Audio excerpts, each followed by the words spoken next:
राजकारण्यांना कविमन आहे हा चर्चेचा विषय आहे. पण अशी काही राजकारणी आहेत किंवा असा एकच राजकारणी आहे जो कवी पण आहे, कविमनही आहे आणि त्याचबरोबर राजकारण अत्यंत चांगलं खेळता येतं. जी बाजू सत्तेत आहे त्याच बाजूबरोबर तो असतो आणि केंद्रातील आपले मंत्री रामदास आठवले आज कॉफी विथ कौशिकमध्ये आपल्या बरोबर आहे. स्वागत आहे. थँक्यू सरिताजी. महापालिकेच्या निवडणुकीची रणधुमाळी सुरू आहे. कसा सुरू आहे प्रचार? एकतर आता आज एबीपीमध्ये मी आलेलो आहे आणि एबीपी सुद्धा आहे माझा. एबीपी हा सुद्धा आहे माझा, कारण हा इतिहास आहे ताजा. एबीपी आहे माझा, हा इतिहास आहे ताजा. त्यामुळे या निवडणुकीमध्ये मी वाजवणार आहे ठाकरे बंधूंचा बाजा. ठीक आहे, तर हे Kaushik with coffee with Kaushik. Coffee with Kaushik. तर म्हणजे आता मी सुद्धा आहे एबीपी करिता. मी सुद्धा आहे एबीपी करिता, कारण माझी इंटरव्ह्यू घेत आहेत कौशिक सरिता. धन्यवाद. आज मी आपल्यासोबत आहे आणि निवडणुकीची रणधुमाळी सुरू आहे. महाराष्ट्रामध्ये 29 महानगरपालिकांच्या निवडणुका होत आहेत आणि ही निवडणूक जी आहे ती निवडणूक जवळजवळ 8 वर्षांनंतर आलेली निवडणूक आहे. त्यामुळे अनेक पक्षांमध्ये उत्सुकांची मोठी गर्दी आहे आणि ही गर्दी बघून सर्वांना सर्दी येते आहे. म्हणजे एवढी गर्दी उमेदवारांची आहे. तर आता या निवडणुकीमध्ये एका बाजूला ठाकरे बंधू एकत्रित आलेले आहेत मराठीच्या मुद्द्यावर, दुसऱ्या बाजूला काँग्रेस पक्ष आणि वंचित बहुजन आघाडी वेगळे लढत आहेत. त्यानंतर बीजेपी, शिवसेना आणि आरपीआय अनेक ठिकाणी एकत्रित आहे.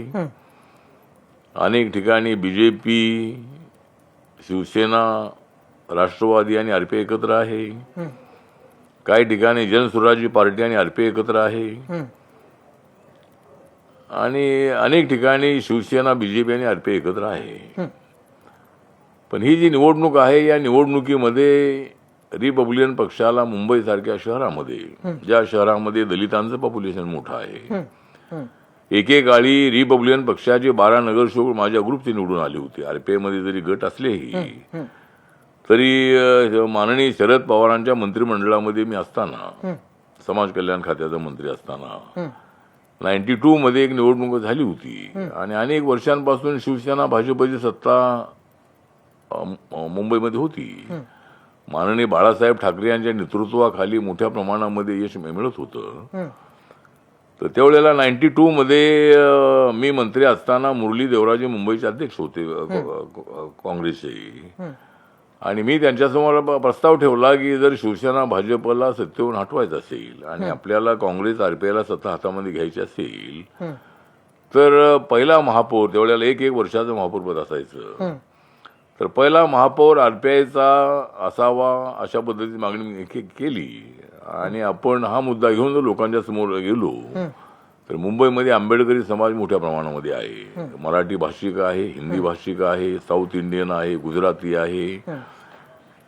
तर मुरली देवराजेंनी आणि काँग्रेस पक्षाने माझी मागणी मान्य केली आणि त्यावेळेला पहिलं महापौरपद आरपीआयला देण्याचं जाहीर करण्यात आलं आणि अनेक वर्षाची शिवसेना भाजपची सत्ता उलथून टाकण्याचं काम त्यावेळेला माझ्या पक्षाच्या सहकार्याने काँग्रेसने केलं होतं आणि त्यावेळेला चंद्रकांत हांडोरे आमच्या पक्षाचे पहिले महापौर झाले होते.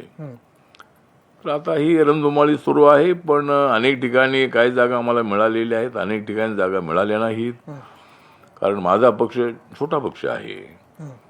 पण एक मी सरिता मॅडम सांगतो की भाजप सेना एकत्र असताना युती म्हणायची, पण ज्या वेळेला आरपीआय त्यांच्यासोबत आला 2012 मध्ये त्यावेळेला त्याला महायुती आपण म्हणू लागलात. बरोबर.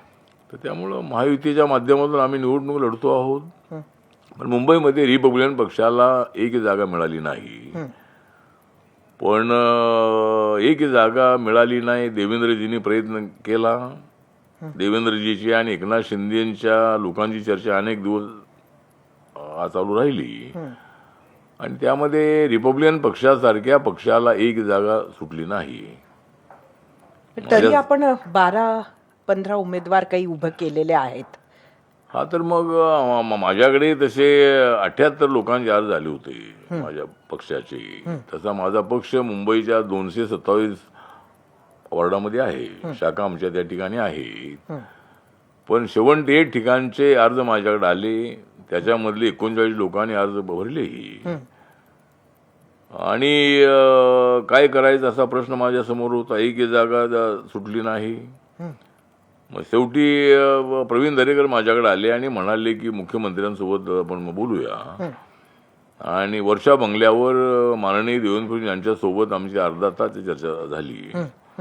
आणि त्याच्यामध्ये त्यांनी अमित साटम आणि प्रवीण दरेकरांना सांगितलं फोन करून की RPIला काही जागा आपल्याला सोडायच्या आहे, त्यामुळे काय विड्रॉल काय लोकांचं होतंय का पहा. पण शेवटच्या टप्प्यामध्ये काही तसं झालं नाही. मग काय करायचं तर देवेंद्रजी म्हणाले का तर तुमच्या कार्यकर्त्यांना आपलं मैत्रीपूर्ण लढत जी आहे ही आपण लढूया. मग आम्ही 39 फॉर्म भरले होते, पण आम्ही 12 ठिकाणी लढण्याचं ठरवलं आणि 12 ठिकाणी मैत्रीपूर्ण लढत होत आहे. रामदासजी, आपण जर बघितलं तर त्यांच्याबरोबर आपण इतके वर्षापासून आहात, युतीबरोबर केंद्रातही आहात आणि इथे राज्यातही आहात.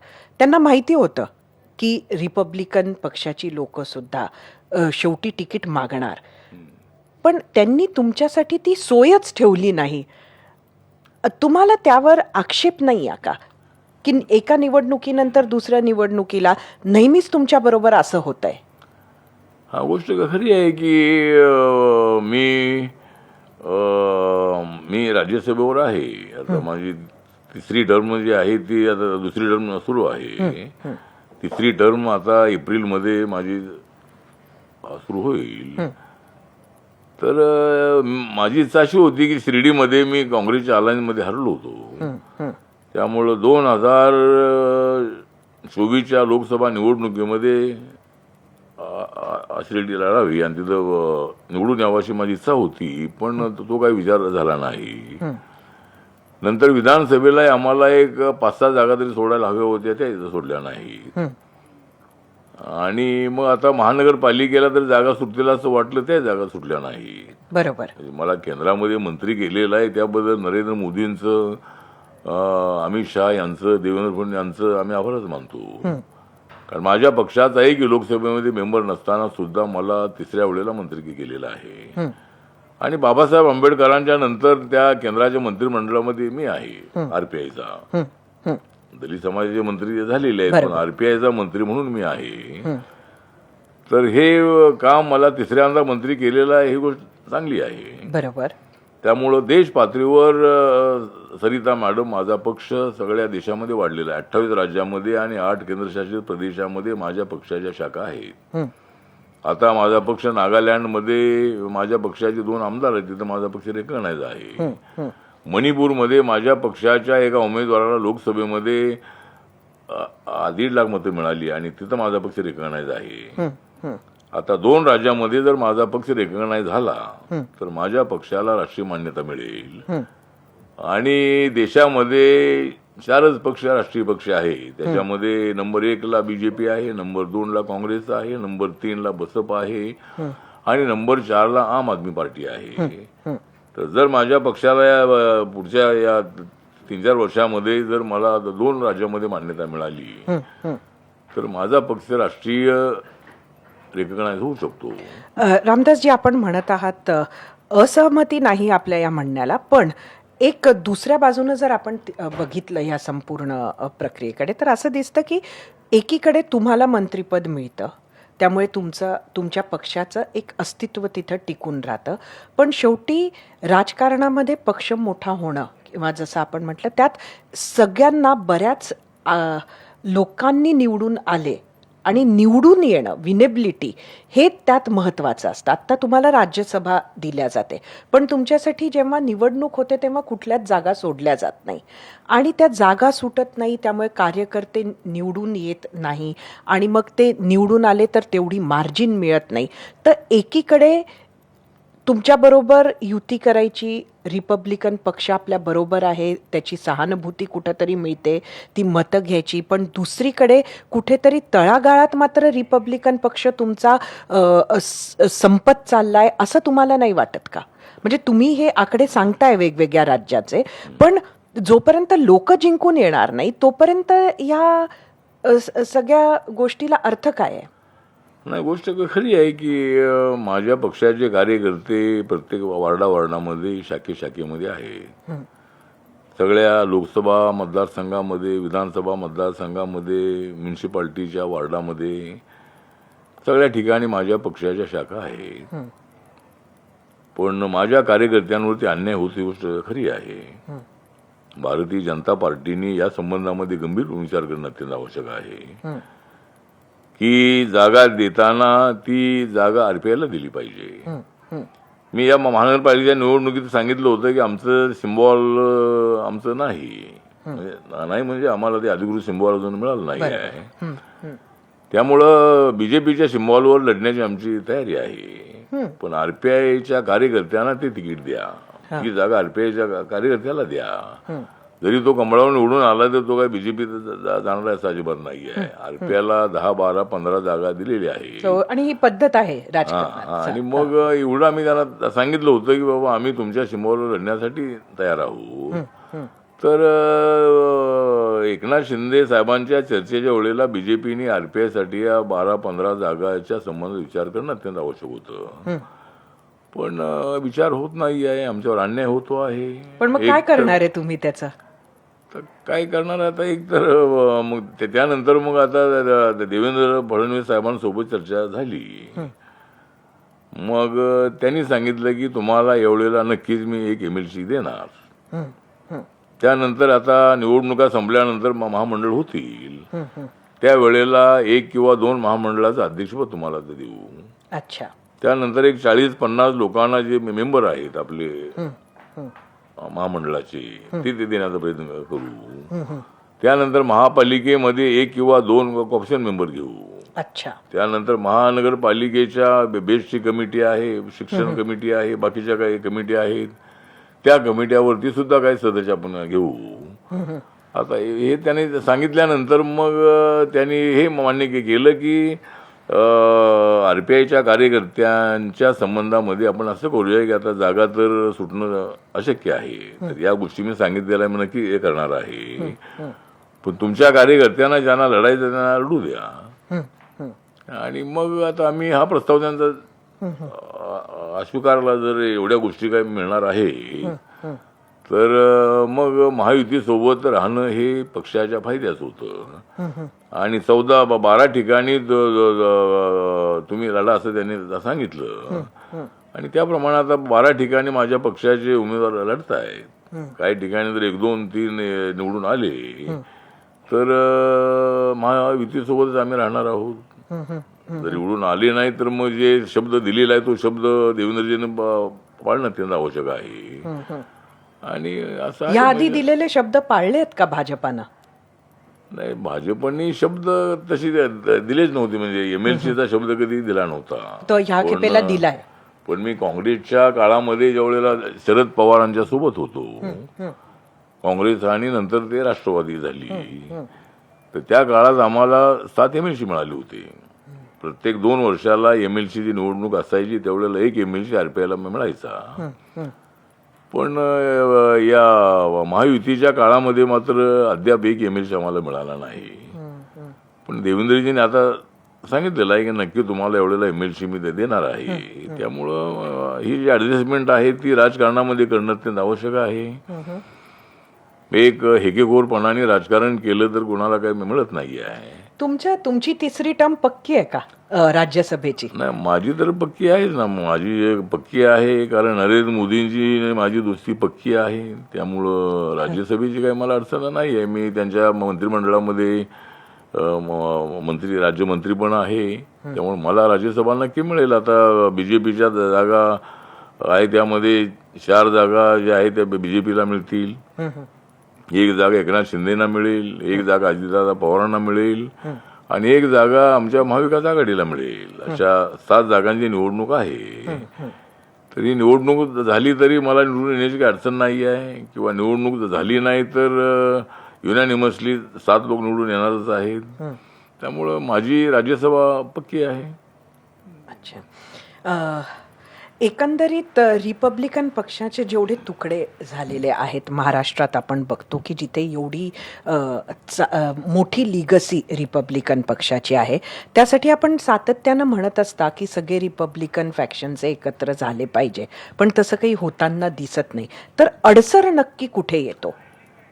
नाही, आता एक तर असं आहे की आपण सांगितलंय की रिपब्लिकन पक्षाचे बरेच झालेले तुकडे, रिपब्लिकन पक्षामध्ये बरेच झालेले तुकडे, म्हणून मी प्रकाश आंबेडकरांना घालत आहे साकडे. जर आम्ही एकत्र आलो तर आमचं कुणीच करू शकत नाही वाकडे. पण आज मात्र आमच्यामध्ये आहे तुकडे तुकडे. तर आता हे तुकडे सांगणं अत्यंत आवश्यक आहे. रिपब्लिकन पक्ष एकत्रित असताना एकदा आमचे 4 MP निवडून आले होते. मुंबईमध्ये मी निवडून आलो होतो, शिवसेनेच्या बालेकिल्ल्यामध्ये. शिवसेना भवन ज्या ठिकाणी आहे त्या उत्तर मध्य मुंबई मतदारसंघामध्ये 1998 मध्ये नारायण आठवले हरवून मी त्या ठिकाणी निवडून आलो होतो. प्रकाश आंबेडकर अकोल्यामध्ये निवडून आले होते, गवई साहेब अमरावतीमध्ये निवडून आले होते, आणि जोगेंद्र कवाडे जे चिमूरमध्ये निवडून आले होते. तर आम्ही एकत्र आलो तर आमची एक मोठी ताकद आहे. त्यामुळं माझं स्वप्न हे आहे की प्रकाश आंबेडकर साहेबांना घेऊन आपलं ऐक होणं अत्यंत आवश्यक आहे. ते बाळासाहेब आमच्यासोबत आले नाही तर लोकांना ऐकी वाटत नाही आहे. त्यामुळं एक तर प्रकाश आंबेडकरांचा गट आणि आपला गट हे 2 गट मोठे गट आहेत. पण बाकीचे कुणी उठतात आणि त्या ठिकाणी आपला गट स्थापन करतात, ही एक चुकीची सवय लोकांना लागलेली आहे. त्यामुळे समाजातल्या लोकांनी सुद्धा, विचारवंतांनी, कार्यकर्त्यांनी विचार करणं अत्यंत आवश्यक आहे. हे तुकडे सांधण्यासाठी काय करणं आवश्यक आहे? एकच पक्ष, रिपब्लिकन पक्ष. पण आपण बोलण्याचा प्रयत्न केला का, की फक्त माध्यमातूनच आपण ही ऑफर प्रकाश आंबेडकरांना पोहोचवत असता? माध्यमातूनच मी बोलतोय, तसे डायरेक्ट बोलणं काय तसं झालेलं नाही आहे. परंतु प्रकाश आंबेडकरांना असं वाटतंय की ऐक्य झालं तर ते टिकत नाही, म्हणजे कुठल्या ना कुठल्या तरी मुद्द्यावरती फुटतं. पण मागच्या वेळेला ज्यावेळेला आम्ही एकत्र आलो होतो त्यावेळेला मी हा मुद्दा मांडला होता की अनेक पक्षामध्ये वैचारिक मतभेद असतात, सगळ्यांना आपली मतं मांडण्याचा अधिकार आहे. जसं 90 मध्ये आम्ही एकत्रित आलो आणि लगेच विधानसभेच्या निवडणुका आल्या. मग त्यावेळेला माझं मत असं होतं की आपण भाजप शिवसेनेला आपण हरवायचं असेल, म्हणजे त्यावेळेला आम्ही काँग्रेससोबत होतो, तर भाजप शिवसेनेला हरवायचं असेल तर आपणाला जनता दलासोबत जाऊन आपल्याला त्यांना हरवता येणार नाही. म्हणून आपल्याला काँग्रेससोबत जाणं अत्यंत आवश्यक आहे. प्रकाश आंबेडकरांचा आग्रह असा होता की आपण जनता दलासोबत जायला पाहिजे. VP सिंग देशाचे प्रधानमंत्री आहे आणि आपण त्यांच्यासोबत जायला हवं. पण माझं आग्रही मत असं होतं की जनता दलाची ताकद इथे तेवढी नाही, आणि तिसरी आघाडी जी आहे ती एका बाजूला शिवसेना भाजप स्ट्रॉंग आहे, दुसऱ्या बाजूला काँग्रेस RPIचा आपला अलायन्स आहे. तर तिसरी आघाडी जी आहे ती तिसऱ्या आघाडीमध्ये जाऊन काही उपयोग नाही आहे. तर त्यावेळेला काय बाळासाहेबांनी आमचं ऐकलं नाही. त्यावेळेला बाळासाहेब, आम्ही सगळ्यांनी एकत्रितपणे शरद पवारांशी बोललो असतो आणि त्यांना सांगितलं असतं की आम्हाला 1/3 सत्ता पाहिजे, 25% सत्ता पाहिजे, तरी त्यांनी देण्याची कबुली दिली असती. कारण तो काळ असा होता की माननीय बाळासाहेब ठाकरे यांची ताकद वाढत होती. त्यांच्या पक्षामध्ये तरुणांची संख्या, बहुजन समाज असेल, मराठा समाज असेल, मोठ्या प्रमाणामध्ये त्यांच्याकडे जात होते. बाळासाहेबांच्या सभा फार प्रचंड मोठ्या व्हायच्या. तर त्यावेळेला अशी परिस्थिती होती की बहुजन समाज हा मोठ्या प्रमाणात, OBC समाज शिवसेनेकडे, BJPकडे झुकला होता.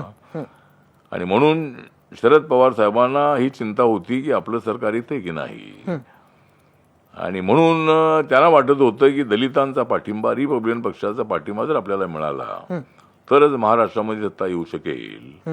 आणि 90 मध्ये जी निवडणूक झाली त्या निवडणुकीमध्ये बाळासाहेब माझ्यासोबत आले नाहीत, जोगेंद्र कवाडे माझ्यासोबत आले नाहीत, पण त्यावेळेला असं ठरलं होतं की बहुमताचा जो निर्णय होईल तो निर्णय सर्वांनी मान्य करायचा. अच्छा. जर एखाद्या मुद्द्यावर जर वाद होत असेल तर डिस्कशन आवश्यक आहे, चर्चा आवश्यक आहे, पण अंतिम निर्णय जो आहे तो अंतिम निर्णय बहुमताने घ्यायचा.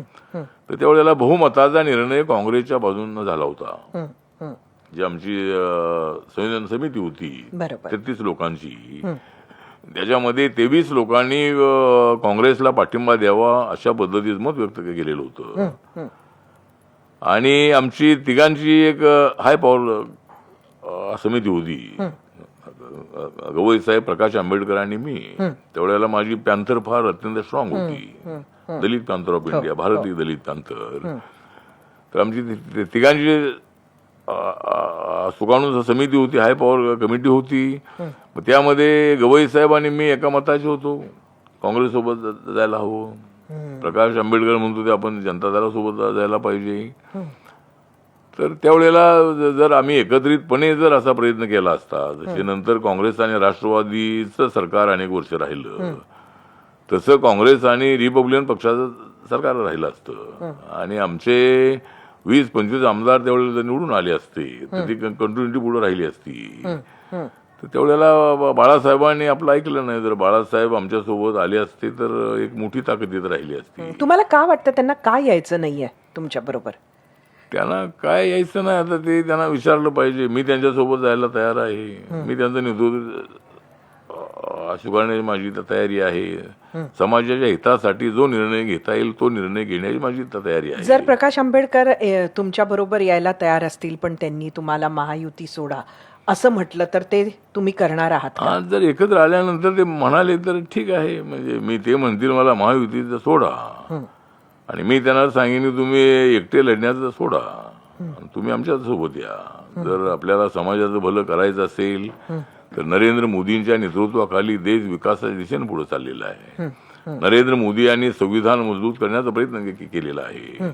नरेंद्र मोदींनी 26 नोव्हेंबर हा बाबासाहेबांनी संविधान राजेंद्र प्रसाद पंडित जवाहरलाल नेहरू यांना देण्याचा तो दिवस आहे, 26 नोव्हेंबर. आणि तो दिवस देशभर पाळण्याच्या संबंधातला निर्णय मोदीजी 14ला प्रधानमंत्री झाल्यानंतर त्यांनी घेतलेला आहे. बाबासाहेबांची अनेक स्मारकाची कामं त्यांनी पूर्ण केलेली आहेत.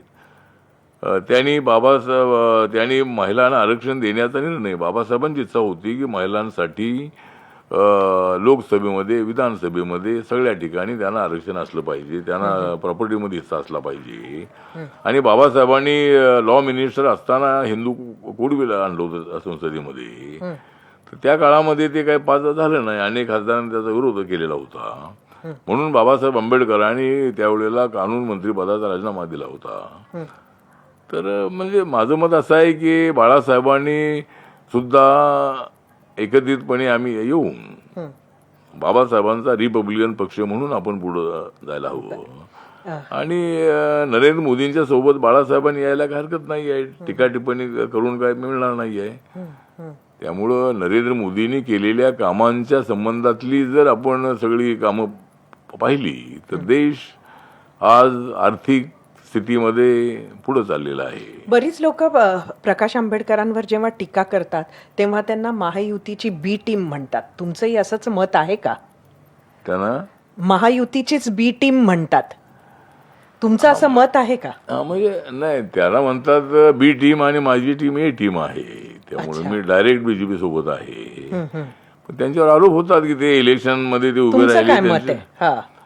नाही, माझं मत काय तसं नाही आहे, कारण प्रत्येकाला निवडणूक लढण्याचा अधिकार आहे. आणि बाळासाहेबांची भूमिका नेहमी हीच राहिलेली आहे की कोणत्याही पक्षासोबत युती न करता लढायचं. चांगली गोष्ट आहे लोकशाहीमध्ये. पण बाळासाहेबांचा वंचित बहुजन आघाडी हा पक्ष सगळ्या जागा लढून सुद्धा तो राज्यामध्ये रेकग्नाइज होत नाही आहे. त्यांना जेवढी मतं रेकग्नायझेशनसाठी मिळायला हवी तेवढी मतं त्यांना मिळत नाही आहेत. महाराष्ट्रामध्ये तर फक्त मला वाटतं उद्धव ठाकरेंचाच पक्ष स्टेट लेवलला मान्यता प्राप्त आहे, स्टेट लेवलला. तर पण आम्ही सगळे एकत्र असताना मात्र आमचा पक्ष रेकग्नाइज झाला होता. 1996च्या लोकसभेच्या निवडणुकीमध्ये आम्ही एकत्र आलो, तिसऱ्या आघाडी सोबत आम्ही आला केला. आणि 11 ठिकाणी आम्ही उभे राहिलो. तिथं मला 2.5-2.5 लाख मतं ईशान्य मुंबईत मिळाली होती. प्रकाश आंबेडकरांना अकोल्यात चांगली मतं मिळाली होती, गवई साहेबांना मिळाली होती. सगळ्या उमेदवारांना 1 लाख 1.5 लाखाच्या वरती मतं मिळाली. आणि आमच्या पक्षाला उगवता सूर्य सिम्बॉल मिळालं होतं. आणि मग मी अगोदर सांगितलं तसं 98 मध्ये काँग्रेसच्या अलायन्समध्ये काँग्रेस बरोबर अलायन्स झाला आमचा. आणि 98 मध्ये आमचे 4 लोक निवडून आले होते. तर पुन्हा आम्ही एका वर्षामध्ये नंतर 3-4 वर्ष आम्ही एकत्र होतो. 95 ला मी एकत्र आलो, 95 नंतर 96, 97, 98 आणि 98 मध्ये आम्ही 4 लोक निवडून आल्यानंतर लगेच 1 वर्षामध्ये आमच्यामध्ये फूट झाली. प्रकाश आंबेडकरांनी भारिप बहुजन महासंघ हा पक्ष स्थापन केला. आणि मग गवई साहेब, कवाडे आणि मी एकत्र होतो. मग आमच्यामध्ये फूट या मुद्द्यावर पडली की पवार साहेब हे फॉरेन ओरिजिनच्या मुद्द्यावर त्यांनी आपली भूमिका मांडली. आणि पवार साहेबांना काँग्रेसमधून त्यांनी काँग्रेस त्यांना काढून टाकलं त्यांना. आणि मग पवार साहेबांनी राष्ट्रवादी काँग्रेस पार्टी बनवली. त्यावेळेला माझं मत असं होतं गवई साहेबांना, कवाडे सरांना की आपण शरद पवारांच्या सोबत जायला हवं. पण गवई साहेबांनी तात्विक मुद्दा हा उपस्थित केला की फॉरेन ओरिजिनच्या मुद्द्यावर मी शरद पवारांची सहमत नाही. बाबासाहेबांचं संविधान असं सांगत नाही की एखादी फॉरेनची लीड इथं आलेली आहे. आणि ती जर इथली नागरिक असेल, ती जर लोकसभा लढू शकत असेल, निवडणूक लढू शकत असेल, तर ती देशाच्या कुठल्याही पदावरती जाण्याचा कायदेशीर त्यांना अधिकार आहे. त्या पंतप्रधान होऊ शकत नाहीत का ते त्या इटलीच्या आहेत, त्या बाहेरच्या आहेत. तर त्या मुद्द्यावर गवई साहेबांचं म्हणणं होतं आणि त्यांच्या मताशी मी सहमत होतो की जर भारतातले अनेक लोक लंडनमध्ये जाऊन त्या ठिकाणी पंतप्रधान होतात. आपली कमला हॅरिस जी आहे ती अमेरिकेसारख्या मोठ्या बलाढ्य देशाच्या अध्यक्षपदाची निवडणूक ती लढते, ती मूळ इंडियन आहे. तर आपल्या देशामध्ये सुद्धा बाबासाहेबांचं संविधान हे सर्व समावेशक आहे. तर त्यावेळेला मग गवई साहेब आणि कवाडे वेगळे झाले, पुन्हा मी वेगळा झालो. नंतर कवाडे सर आणि गवई साहेब वेगळे झाले. म्हणजे जे 4 गट होते ते आमचे एकत्र आले होते, पुन्हा ते 4 गट झाले. तर एक अडचण आहे, कसं एकत्र आणायचं हे आमच्या समाजाच्या विचारवंतांनी थोडं त्याचा एक मुद्दा तयार करावा. आणि एकदा एकत्र आल्यानंतर काय करायचं ते आपण ठरवू. एकदा एकत्र येणं ते अत्यंत आवश्यक आहे. आणि समाजाच्या हिताचा कुठलाही निर्णय असेल तो निर्णय मांडण्याची माझी तयारी आहे. माझं मंत्रिपद हे माझ्यासाठी फार महत्वाचं नाही, मला समाज महत्वाचा आहे. सध्या राजकारणात निवडणूक जिंकायला पैशाचा भरमसाठ वापर होतो असा आरोप होतोय. म्हणजे ते खोके वगैरे तर होतच आहे, कोण बॅगा घेऊन जात आहे त्याचे आरोप होतात. ते तुमचा काय अनुभव आहे? नाही, मला वाटतं की एकतर पैशाचा भरमसाठ वापर करणं हे योग्य नाही. पण होतोय का? नाही, होते असं काही आरोप होतात, पण तसं होते असं मला वाटत नाही आहे. कारण इलेक्शन कमिशननी जो आकडा दिलेला आहे एवढेच पैसे खर्च करावेत, तर तेवढेच पैसे खर्च करण्याचा अधिकार आहे. गोरगरीब लोकांना निवडून यायचं असेल तर त्यांना आपल्या कामाच्या बळावर निवडून येण्याचा अधिकार आहे. पण तुम्हाला वाटत नाही की त्याच जोरावर आज बिनविरोध जी मंडळी एवढी वेगवेगळ्या महापालिकांमध्ये आधीच निवडून आलेली आहे, म्हणजे बिनविरोध झाली आहेत, तर त्याच्या पाठीमागे पैशाचं राजकारण आहे असं आपल्याला वाटतं का? नाही, मला असं काही वाटत नाही. कारण अनेक वेळेला काय फॉर्म रद्द होतात, काही लोक तिथं फॉर्म ह्यावेळेला म्हणजे तो आकडा खूप जास्त मोठा आहे. म्हणजे तो मान्य होतोय का तुम्हाला? तुम्ही एवढं राजकारण बघितलंय. नाही, मोठा आहे. म्हणजे आता एक तर अनेक ठिकाणी लोकांनी उमेदवारी भरली नाही, त्यामुळे आता त्यांना पैसे दिले असं काही कुणाचा काही आरोप नाही आहे. त्यामुळं काही लोकांनी एखाद्या ठिकाणी अनेक लोकांनी अर्ज भरले, काही ठिकाणी एकच अर्ज आला. इलेक्शन कमिशनचं मत असं आहे की एकच अर्ज आला असेल तर तिथं निवडणूक घेण्यासाठी दुसरा उमेदवार तिथं असल्याशिवाय निवडणूक होत नाही. त्यामुळे त्यांना निवडून आल्याचं डिक्लेअर करणं हे नियमाप्रमाणे आवश्यक आहे. त्याप्रमाणे 68 लोक किती लोकांना डिक्लेअर केलेलं आहे. तर आता हे परंपरा जी आहे ती याच्या अगोदरही झालेली आहे. यावेळेला आकडा थोडा जास्त आहे, पण पूर्वीच्या काळामध्ये काही लोक असे बिनविरोध निवडून आलेले आहेत. असं आहे रामदासजी की आपण आपल्या देशात बघतोय आणि खास महाराष्ट्रात तर फारच बघायला मिळत आहे की जो नेता असतो त्याचा मुलगा हा राजकारणात अगदी सहजपणे येतो आणि खास जिथं वेगवेगळ्या पक्षांची प्रमुख मंडळी आहे तिथे तर त्यांची मुलं ही राजकारणात येतात ते आम्ही अधनमधनं तुमचा मुलगा जीत याचे बॅनर बघत असतो पण राजकारण आणि जीत अजूनही एकमेकांपासून दूर दिसत आहेत.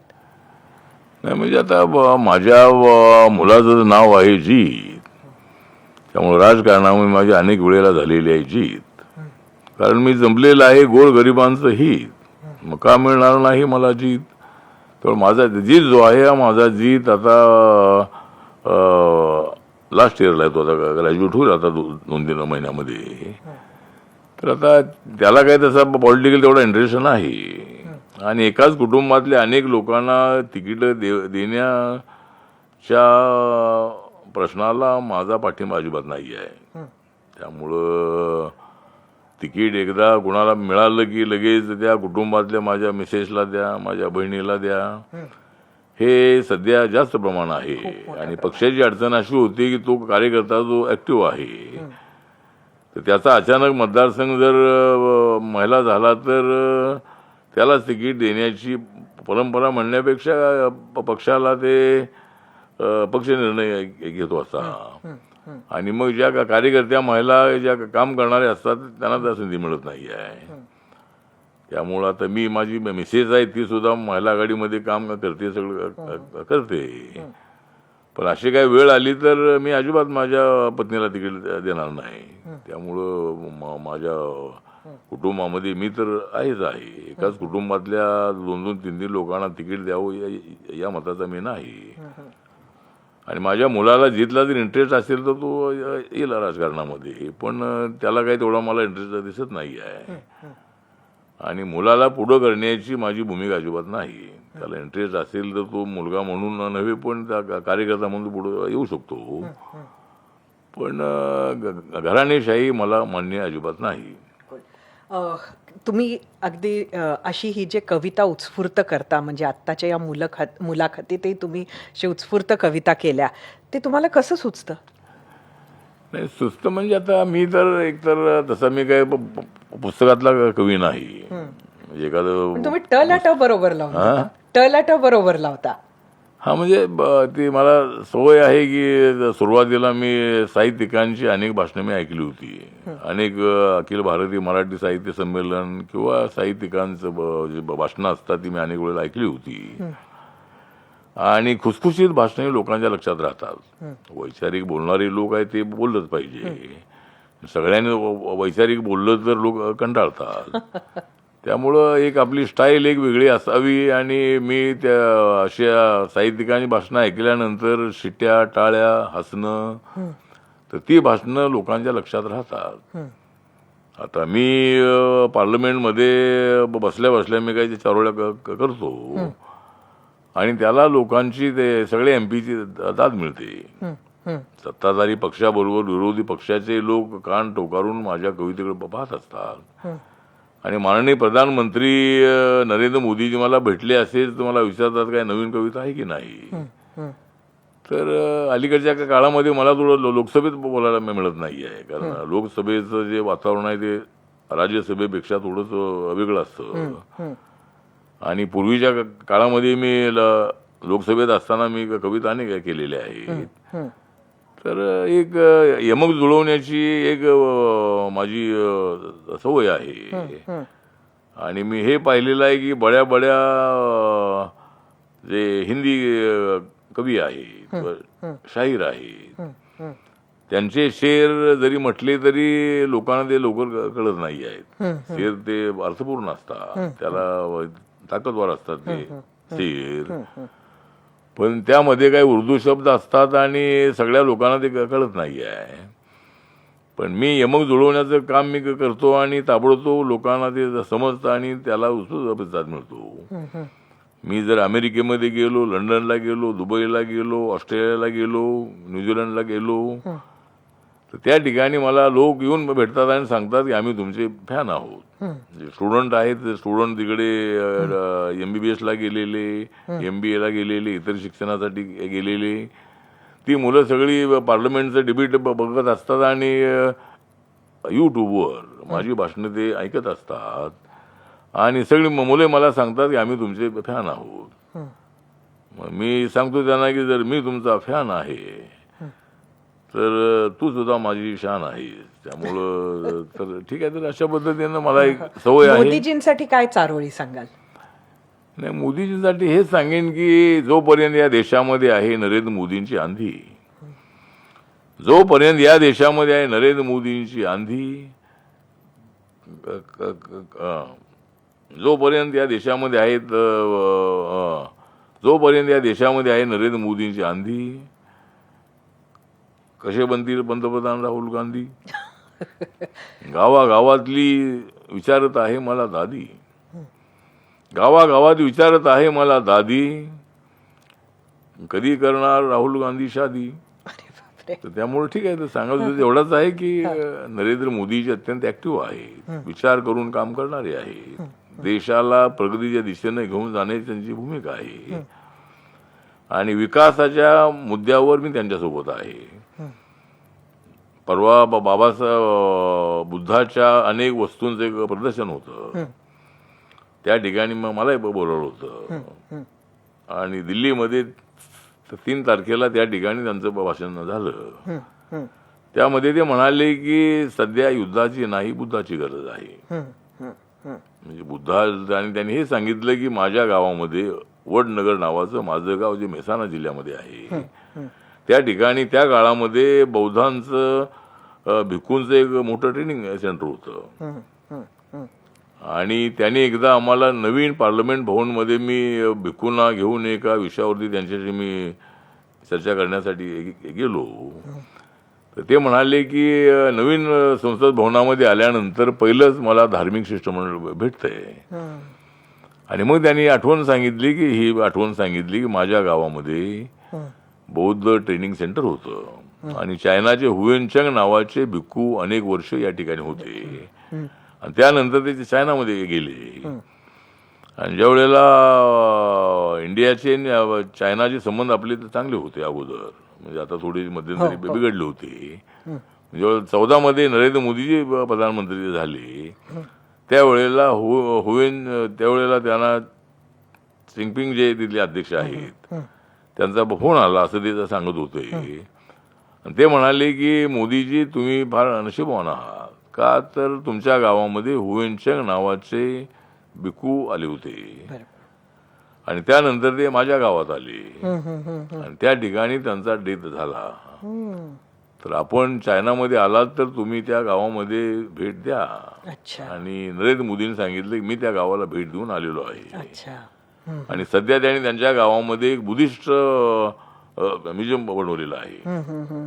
ते जर हिंदू असले तर ते बाबासाहेबांना अत्यंत चांगलं मानतात, गौतम बुद्धांच्या शांतीच्या विचाराला ते अत्यंत मानतात आणि जगामधल्या अनेक देशामध्ये ते जाऊन आले. त्या ठिकाणी बुद्धिझम आहे.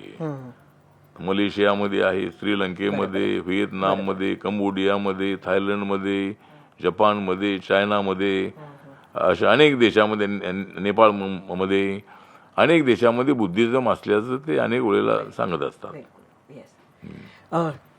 आठवले साहेब, आपण वेळ काढलात, आम्हाला वेळ दिलात आणि आमच्या प्रश्नांची उत्तरं दिली. मला माहिती आहे की आपलेही उमेदवार निवडणुकीत आहेत आणि त्यासाठी आपल्याला खूप खूप शुभेच्छा. थँक्यू.